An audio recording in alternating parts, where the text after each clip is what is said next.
अंबाला छावनी में बाढ़ की गंभीर स्थिति पर बाढ़ पीड़ितों के दुख व पीड़ा को साझा करने के लिए इनेलो प्रदेश प्रवक्ता ओंकार सिंह व हल्काध्यक्ष अंकुर शर्मा साथियों सहित आज चंद्रपुरी, समता विहार, प्रगति विहार सहित जल भराव वाले अनेक क्षेत्रों में पहुंचे और पीड़ितों की समस्या को सुना और उनका हाल जाना।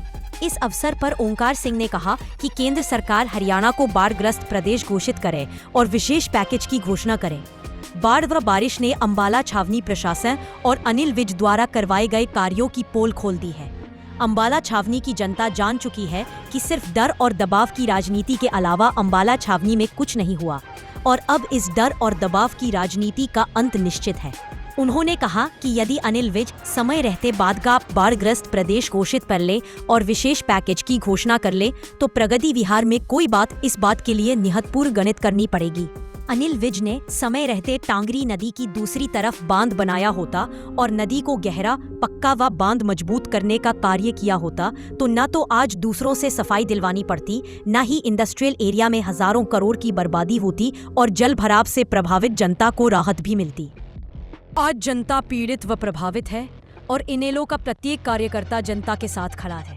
बाढ़ व बारिश ने प्रशासन और अनिल विज के विकास कार्यों की पोल खोल दी है। जनता अब जान चुकी है सरकार को टांगरी नदी की दूसरी तरफ की जमीन एक्वायर करके पक्का बांध बनना चाहिए ताकि भविष्य में दोबारा इंडस्ट्रियल एरिया रामपुर सरसेड़ी, चांदपुरा, कर, खोजकीपुर, नगल, प्रभु प्रेमपुरम, समता विहार, सोनिया कॉलोनी, प्रोफेसर्स कॉलोनी सहित अन्य क्षेत्रों में टांगरी नदी का पानी मार ना करे।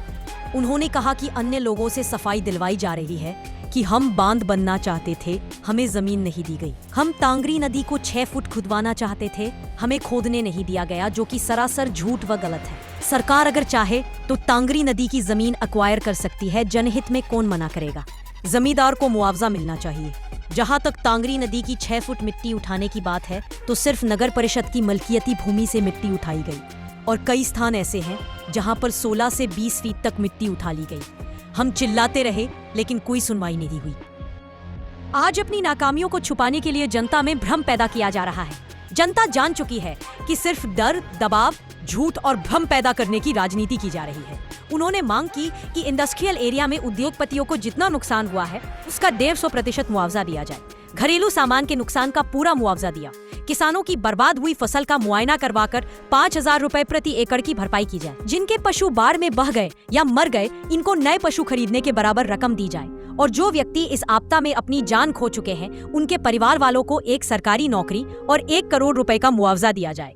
इस अवसर पर अंकुर शर्मा ने कहा कि पिछले 1 वर्ष से देश व प्रदेश में बीजेपी की सरकार है और बीजेपी आपदा प्रबंधन में पूर्ण के फेल साबित हुई है। अंबाला हरियाणा से हमारे चीफ एडिटर राजेंद्र भारद्वाज की खास रिपोर्ट।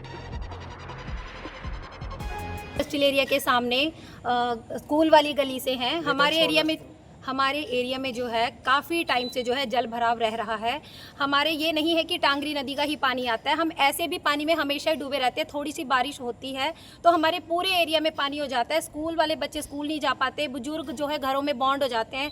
कोई दुख तकलीफ हो, हम बीमार लोगों को आगे तक नहीं ले जा सकते हैं। ड्यूटी वाले लोग हमारे ड्यूटी नहीं जा सकते हैं। हमारा और पानी का आप लेवल देखो, हम इतने डूबे हुए। ये नहीं है कि टांगरी का पानी आया उस वजह से हम डूबे हुए हैं, हमारा ये हमेशा का है। हमें किसी से कोई वो नहीं है। हम सिर्फ ये कहते हैं कि भाई हमारे एरिया को जो है वो करो प्रॉपर रूप से। जो भी है नालियों का विकास है तो नालियों का प्रॉपर वो करो, रोड का है तो रोड का करो। हम सबकी मेन प्रॉब्लम यही है, हम बाहर मेन रोड तक नहीं जा सकते हैं। हमें नहीं चाहिए कि हम भिखारियों की तरह गेटों पे रोटियां ले लेके खड़े रहें। हम मेहनत करने वाले लोग हैं, हमें बस रास्ता दो। हमें रास्ता चाहिए प्रॉपर साफ़ सुथरा, ताकि हमारे बच्चे सड़क से क्रॉस होते हुए सूखे में जा सकें। हमारी हमेशा की शुरू से ये 3 साल से हम यहाँ रह रहे हैं, 4 सालों से, या बहुत लोग ऐसे भी जो 10-10 सालों से यहाँ रह रहे हैं। हम जब से आए तब से यही है, कहते कि नहीं अंबाला बच गया, अंबाला बच गया। बचा नहीं है सर, हमारे एरिया का कहीं नाम ही नहीं है कि समता विहार भी पानी में डूबता है। जो भी आते हैं बस ये कहते हैं कोई बात नहीं जी, इस बारी तो पहले से बच गए। घर के अंदर देखो, अभी हम पहले वाला भी जो हमारा नुकसान हुआ उसकी भरपाई नहीं कर चुके हैं। अभी तक हम वहीं के वहीं ही है पहुँचे हुए। हम आगे क्या बढ़ेंगे जब हमारा पहले वाला जो है वही पूरा नहीं हो पा रहा है। तो हमारी सबसे यही रिक्वेस्ट है कि कृपया करके सारे जगह का छोड़ के हमारे एरिया को भी थोड़ा सा देखो आके कि किस हालात में जो है हम सारे लोग रह रहे हैं। अगर आप सामने देखो, हमारे इतने बुजुर्ग हैं, छोटे छोटे बच्चे हैं, ठीक है। हमारे और भी इधर कई बुजुर्ग ऐसे हैं, कोई पैरालाइज्ड है, कोई वैसे ही बेड रिडन है। बताओ हम क्या करें इतने उसमें और कैसे रहें। ड्यूटी वाले ड्यूटियाँ नहीं जा पा रहे, बच्चों के एग्जाम है, सारे बच्चे ऐसे कैसे घरों में बैठे हैं। बाहर तो स्कूल लग रहे हैं कि जी प्रशासन में अब ठीक हो गया सब, अब स्कूल चालू हो गए। अरे अंदर आके देखो ना, हम बच्चों को स्कूल तक भेजें कैसे, जब यहाँ ना कोई ऑटो आ सकता है, ना 2 व्हीलर चल सकता है, ना गाड़ियाँ आती हैं, कोई भी वो नहीं है। हम 5 दिनों से घर के अंदर हैं, कैद है बिल्कुल। ठीक है, बिल्कुल कैदियों की तरह हमारी लाइफ है। बिल्कुल हमारी लाइफ ऐसे स्टक सी हो गई है कि हम क्या करें, बस ऊपर से देखते रहते हैं। बाकी लोग सारे अपने कामों में लगे हैं, हम वही के वही है कि पानी आ गया जी सामान उठा दो, पानी आ गया जी अब ये कर दो। हमारी ज़िंदगी तो बस इसी चीज़ में हो रही है। आपके एमसी साहब आए यहाँ पे? एमसी साहब जो है पहले आए थे बीच में, तब शायद पानी का पीछे कुछ था, लेकिन हमें नहीं पता वहाँ क्या हुआ क्या नहीं हुआ। वैसे वो एक बार आए थे हमारी, पर ये है हम ये नहीं कह रहे कि कोई, हम ये कह रहे जो हमारी समस्या का हल करेंगे हम उनके साथ खड़े हैं। बहुत अच्छी बात की हमारी बेटी ने, ठीक है, और मैं ये बताना चाहता हूँ कि जो लोग जो चेले चपाटे कहते हैं कि शहर में पानी नहीं आया, वो आके देखें, सड़कों पे तो उतरें, गलियों में तो उतरें, कैसे जनता अपना जीवन जी रही है। आज 5 दिन से वाटर लॉगिंग हो रखी है, पानी निकल नहीं रहा, इसका इंतजाम कौन करेगा? क्या जनता खुद करेगी? ये बेटी मेरी कुछ बोलना चाहती है। ये पानी 3 महीने से है, जब से पहली बारिश हुई थी ये पानी कंटिन्यूस चल रहा है, कभी कम कभी ज़्यादा। स्कूल की बसों ने यहाँ आने से मना कर दिया है, और हम लोग प्रॉपर हाउस टैक्स दे रहे हैं। सफाई वाले यहाँ सफाई करने नहीं आते, यहाँ कोई काम नहीं हो रहा, ड्यूटी पे हम जा नहीं सकते, कैसे करें? कोई भी नहीं, बहुत परेशान हो गए हैं। डोर टू डोर वाला आता है क्या? स्कूल में बच्चों के डोर टू पेपर डोर चल वाला रहे आता हैं, है। स्कूल पूरा कंटिन्यूअसली चल रहा है, बट हमारे बच्चे घर में बैठे हैं। और रीजन है मंडे कि को यहाँ पे पेपर पानी है, नहीं कैसे निकलता। दें? पानी नहीं निकलता, बच्चे कैसे जाएंगे, बच्चों की ग्रोथ कैसी होगी? हम अपने बच्चों के लिए कोई कमी नहीं छोड़ते, बट प्रशासन ने कोई कमी नहीं छोड़ी हमें नीचे गिराने में। 3 दिन से हम ऐसे ही खड़े हैं, मच्छर मक्खी कोई बीमारी आ जाए कोई हमें पूछने वाला नहीं है। बुजुर्ग वैसे बीमार बैठे हैं, कोई बाहर नहीं जा सकता। बच्चों को खेलने के लिए तो छोड़ो, बच्चों का जो रेगुलर चीजें हैं वो नहीं हम पूरी कर पा रहे हैं। कैसे करें? मतलब बच्चों का, हम भंडारे का खाना खाने के लिए नहीं बैठे हैं यहाँ पे, हम खुद से सब कुछ कर सकते हैं। हमें रास्ता चाहिए, हमें रास्ता दो खुद का।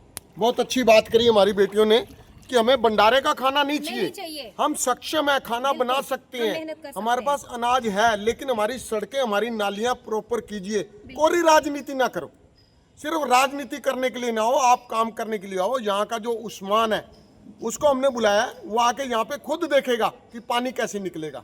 अंकुर जी आप कुछ बोलेंगे? मेरी तो यही डिमांड है कि जो लोग झूठ बोल रहे हैं, झूठ की राजनीति कर रहे हैं, उन राजनीति से ऊपर उठ के लोगों का ध्यान रखें। बहुत बढ़िया बात है, राजनीति छोड़ें, इस वक्त सबकी सहायता करें।